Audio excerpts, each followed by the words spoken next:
धरती के स्वर्ग कश्मीर का आनंद लें नागफनी टूर्स एंड ट्रेवल्स के साथ, जो आपको देते हैं शुद्ध शाकाहारी भोजन। श्रीनगर, गुलमर्ग, पहलगाम, सोनमर्ग आदि के सुंदर स्वर्ग का आनंदमयी टूर आज ही कराएं अपनी बुकिंग। संपर्क करें भूपेंद्र जैन और महावीर जैन से। अंतिम जो संपत्ति है, अंतिम संपत्ति लाडली को ही मिलती है। और अंतिम संपत्ति का जो विदेश सागर जी है, उसके एक पहले वरिष्ठ सागर है, कोई बीच में कोई नहीं है। हाँ, नहीं, एक है बीच में, एक थे। तो ये दोनों, तो विदेश सागर है, उत्कृष्ट सागर महाराज तो हैं ही, और विदेश सागर की आज दोनों महाराजों की चुल्लक दीक्षा ने वहाँ शेरपुर में हुई थी। और इन ब्रह्मचारियों को पहले हम लोगों के पास ही ब्रह्मचारी अवस्था में भेजा था। हालांकि हमने बड़ी मुश्किल में ब्रह्मचारी ली। अब तुमने प्रश्न कर दिया है तो इसका इतिहास है। तुम लास्ट की बात कर रहे हो। सबसे पहले सन 1996 में आचार्य जी ने संघ में किसी के पास सबसे पहले मेरे पास 5 ब्रह्मचारी भेजे थे, सबसे पहले। और ये बात आचार्य जी ने एक बार जिनन से कहा था कि मैंने सबसे पहले वही ब्रह्मचारी भेजे थे, लेकिन हमने उनको तुरंत लौटा दिया। मैंने कहा गुरु जी, आपका बड़ा कार्य मुझ जैसा छोटा आदमी नहीं कर सकता। सीधे 5 ब्रह्मचारी भेजे थे जयपुर के अंदर 96 में। और वे 5 ब्रह्मचारियों के लिए कहा था इनको पढ़ाओ, अध्ययन कराओ।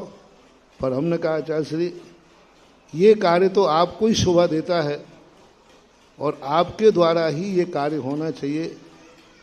ब्रह्मचारी बनाना, दीक्षा देना, ये सब काम आपको ही करना है।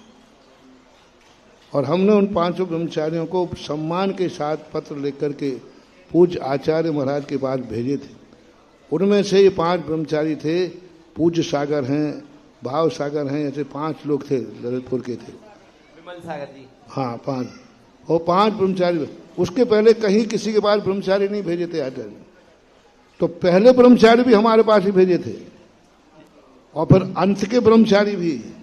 अब तो छल्लक नहीं करी। नहीं, ब्रह्मचारी पहले तो है ना, ब्रह्मचारी है, पहले ब्रह्मचारी अवस्था में ही भेजे थे। और ये ब्रह्मचारी, ये 3 ब्रह्मचारी थे। हाँ 3 ब्रह्मचारी भेजे अभी। और अभी तो हिदायत दे के भेजे। आचार्य जी ने अभी कुंडलपुर में कहा कि देखो, हमने तुम्हें सबसे पहले भी आशीर्वाद दिया था, उस समय तुमने ब्रह्मचारियों को बैरिंग लौटा दिया। आपका बड़प्पन था गुरुदेव। हाँ, नहीं, हमने बड़े सम्मान के साथ।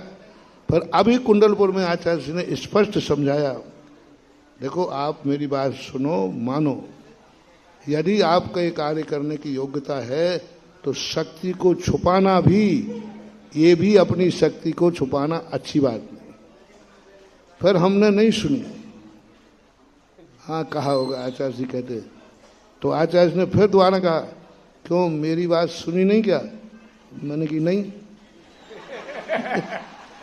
मैंने की नहीं सुनी। तो मेरी बात सुनी नहीं। मैंने की महाराज जी बात ही ऐसी थी। फिर आचार्य जी जब बिहार करके और वहाँ पहुँचे कुंडलपुर के पास बाजू में, वहाँ हम गए तो 1:30 बजे बुलाकर कहा कि मेरी बात पर गौर करोगे कि नहीं? मैंने करता ही हूँ आपकी आज्ञा के बिना। तो मैं जो कह रहा हूँ गौर से सुनो। और मैंने भी कुछ सोचा है, तुम जितना सोच रहे हो उससे ज़्यादा मैंने भी कुछ सोचा है। और अब तुम ब्रह्मचारियों को तैयार करो, और ब्रह्मचारी तैयार करके और फिर उनको आगे पढ़ाओ। ये बात जब आचार्य ने कही, उस समय अजित सागर, प्रसाद सागर जी भी सामने बैठे थे। और कुंडलपुर में जब कही, उस समय योग सागर जी महाराज, समय सागर जी महाराज, हम तीनों निर्यापक वहाँ थे। आचार्य भक्ति के समय आचार्य ने कहा, अब थोड़ा समाज के कार्य, तीर्थ क्षेत्रों के कार्य कम करो। अच्छा, क्या कहा? समाज के काम, तीर्थ क्षेत्रों के कार्य कम करो, अब ब्रह्मचारी तैयार करो। ये आचार्य जी के शब्द कुंडलपुर में थे। फिर वो कुंवारी के वो रास्ते में गांव है कोई एक, वहाँ पर दो महाराजों के सामने कहा। फिर आचार्य श्री ने 3 ब्रह्मचारी हमारे पास भेजे थे और फिर 1-1.5 महीने ही रहे हमारे पास और तुरंत समाचार आ गया, अब ब्रह्मचारियों का दस्तूर हो गया है, यहाँ भेजो, हम क्षुल्लक बना करके इनको वापस भेज जय दें। हो गुरु, नमो श्री। फिर क्षुल्लक बना करके 1 ब्रह्मचारी संभव सागर महाराज के पास है और 2 महाराज लोग ये जो हैं हमारे पास है। पूज्य गुरुदेव का अंतिम प्रसाद है, अंतिम कृति है, अंतिम दीक्षार्थी है। हमने पहले ही कह दिया, अंत का माल लाडले को मिल जाता है।